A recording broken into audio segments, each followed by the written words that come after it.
Hello, everyone, and welcome back. This is Patty's Hobby World. We are going to continue with coloring the stone wall. So where we left off yesterday was the left side of the stone wall. And so we're going to work on the second side. Now this is a Johanna Besford's World of Flowers coloring book. So I want to make sure I give credit where credit is due. This is one of her full pages, so I'm going to open it up for you. And it goes from left all the way to right. And then it'll finish up all the way on this side. Hold on just a second. So it'll finish up over there. So what we're going to do is we are going to try to get it in between. Create what we created on the left side and move over and create it on the right side. All right. So I'm going to fold the page now. This is part 2 of the stone wall, coloring a stone wall. I am using watercolors this time. I do use other mediums, of course, wax pencils, oil pencils, and all that kind of stuff. But I wanted to work on and see what I can create using watercolors. Okay. So my coloring that I'm using is, let's see, I'm going to always remember what we talked about, at least 3 shades. Could be more, but 3 shades is the minimum, medium, light, dark. These are the pencils that I'm using. I'm sorry, the watercolor markers. These got the brush tips. And then I also have the nib tips on the other end. So these are dual. Okay? And I'm just going to adjust my camera just a little bit more. So just hold on just a second. I want to thank everyone who watched my first video. So make sure you watch the whole video because it is a learning tool for new colorists and colorists who want to perfect their skills.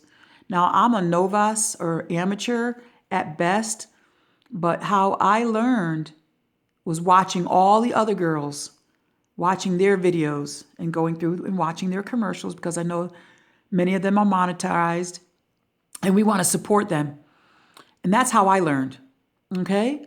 So without further ado, let's get started on the second half of the wall. And I'm going to zoom in just a little bit more so that you can really see it. Okay? All right.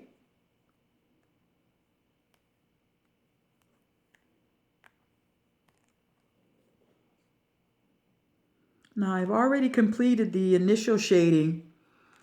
As you see, I started creating the dark, creating a little bit more dark. I want to color in just a little bit more of this white because you never really get a brick wall that is white. Okay. So I just move my brush lightly. You don't have to, pressure. Create a lot of pressure. It's going to do the work for you. This is one of my lighter shades. Light, really blush. It's got a little orange hue in it.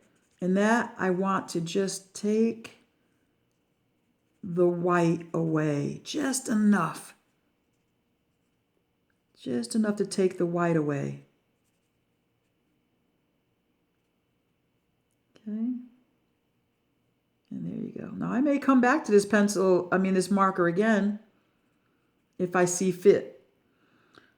Because this is going to take some time. And it's going to take layering and layering and layering to get the effect that we got on the other side. So here down at the bottom here, I am going to just create some darkness here because we all know at the bottom of a fence, stone wall or brick, it's going to be much darker. Now as you see, I'm just tapping. I'm not drawing. I'm just tapping away. I'm not moving my brush side to side or up and down. So I'm just tapping.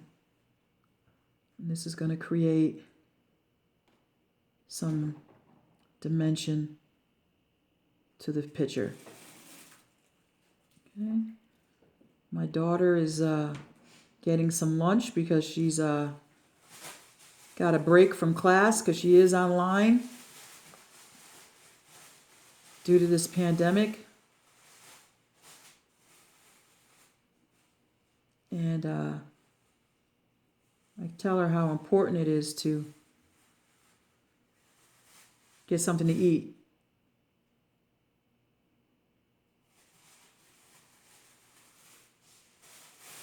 So just touching.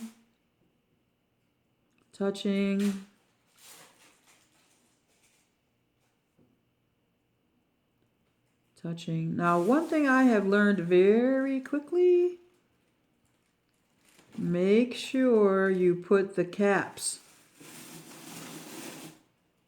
tightly on these watercolors or these will dry out. And I think that is what is happening here. And I am losing the pigment of this watercolor. But that's okay because I've got other stuff I can use. So I'm just dabbing. Okay. I'm going to create some of the dippling. Remember we talked about I'm sorry, that was actually the wrong pen marker. Dark, medium, and light. So that's why. Okay, there you go. All right, so I'm going to create some dibbling with my medium shade. This will create some, some dimension, some character about the stone. You don't have to do every stone.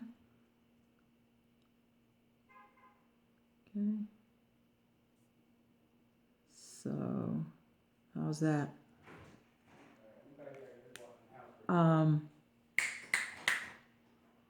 So there you have it. So far, so good.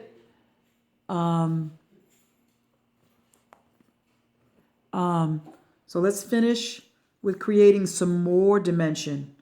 So I'm going to pull out my darker pen. And it's okay, we can go back over. Here's the darker. This is what I want. But that's okay because it's all going to bleed in. Now what I do here is I don't let it sit. I get it out and I start moving the watercolor. And see, I can move this all the way up and save some valuable material here as I'm coloring. So you see how I can move all that up? And now remember, we're not going to create a darker at the top of the stone wall. We only want it at the bottom, but just a little as we move up. So we still want to create that dimension. Okay.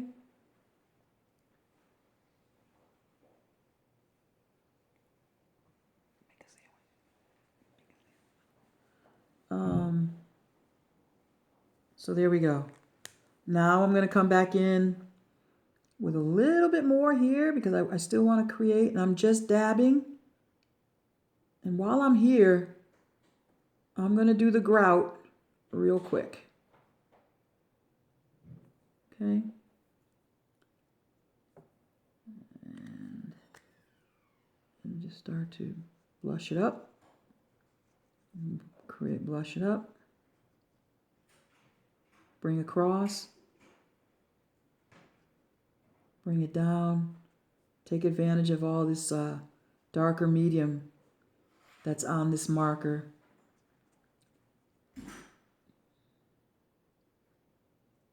Okay. Come up here just a little bit because there's still more medium. Okay, so there we go.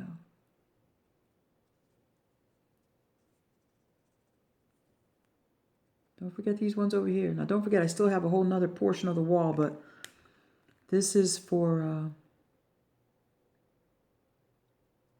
training purposes.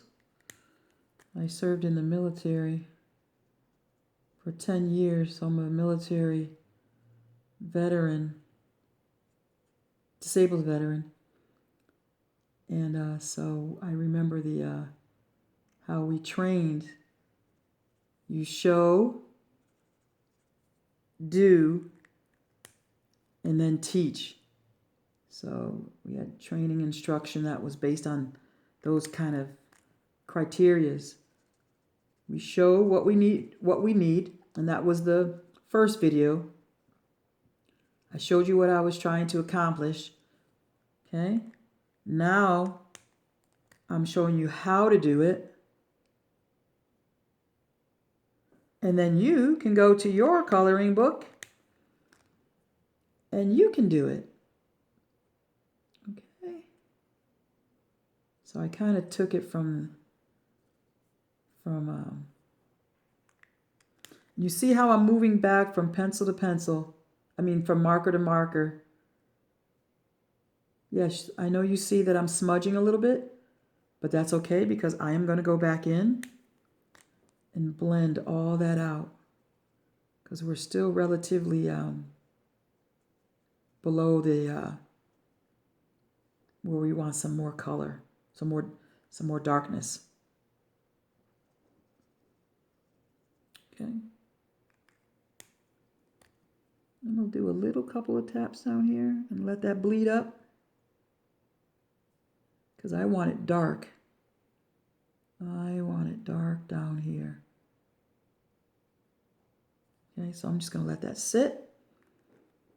All right, and now what I'm going to do, create some dimension between the stones. Now the only way you're going to make your stones look like they're real stones is to create shading between the stones. Now we talked about yesterday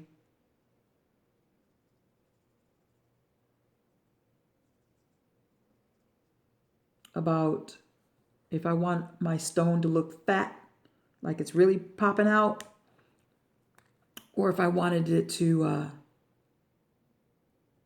be a medium kind of stone coming out of the wall, or a flat stone. Now, we all know that flat stones are not normally flat, so we have to give them some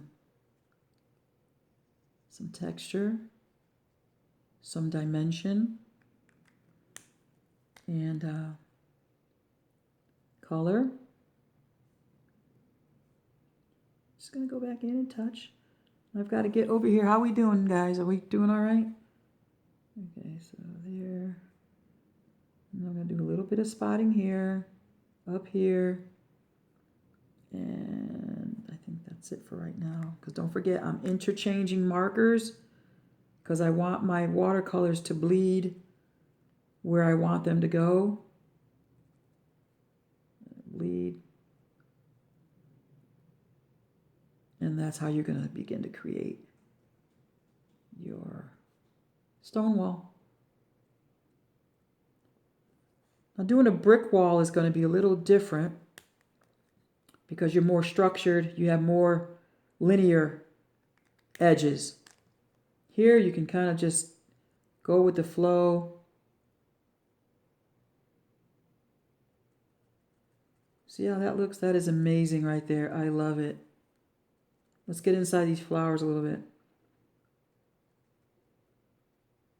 Create a little shadow there. Create some shadowing. See, I can go back in and shadow so that you can see that the ivy is shadowing off the wall. I can do that later. Right now we're just going to work on the stone. Okay, because we can shadow the flowers later.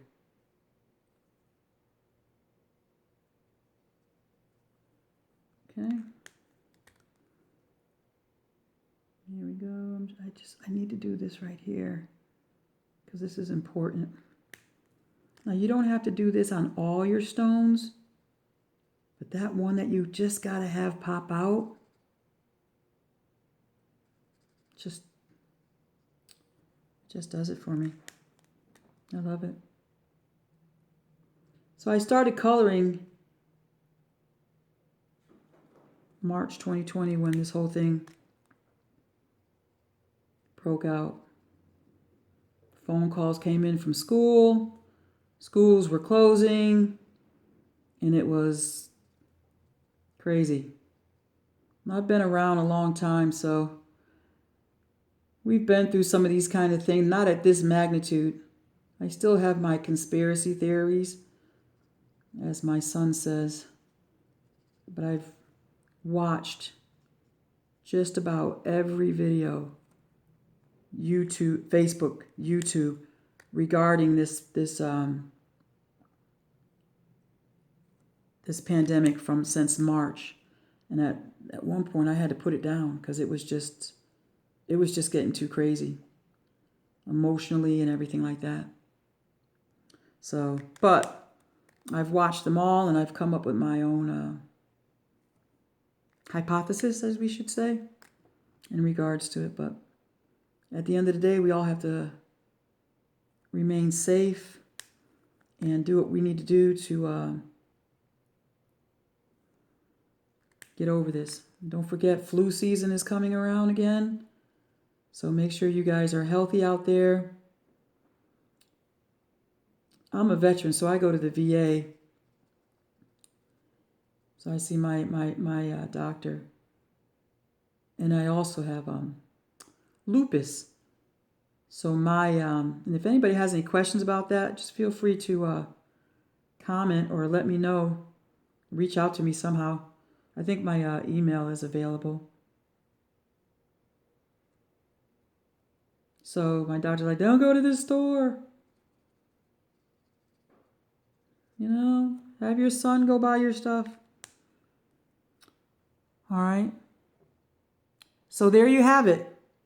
I think that looks good enough. I may touch it up just a little bit more. But we went from here. Let me move this. From this wall, I'm going to slide over to this wall.